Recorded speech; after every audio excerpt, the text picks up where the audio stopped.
अस्सलाम वालेकुम। आज मैं बहुत ही आसान रेमेडी लेके आई हूँ जो कि घर में ही मौजूद चीज़ों से हम जो है ना बना सकते हैं, इस्तेमाल कर सकते हैं और इससे कई तरह के जो है ना हमारी स्किन के मसाइल होते हैं उनसे हम छुटकारा पा सकते हैं, जैसे कि झुर्रियाँ, छाइयाँ और सांवली रंगत वगैरह। इसके लिए चाहिए 2 चम्मच एलोवेरा जेल में आधा चम्मच हल्दी और 1 चम्मच शहद मिलाकर कुछ देर के लिए रख दें।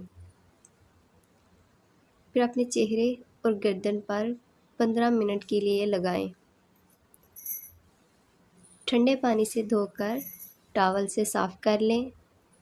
ये पैक आपकी रंगत को निखारेगा, लचक बढ़ाएगा और स्किन को जवान रखने में मदद देगा। हल्दी रंगत को निखारती है और स्किन में कुदरती ग्लो पैदा करती है। शहद शहद स्किन को जवां और नरम व मुलायम रखने में मदद देता है।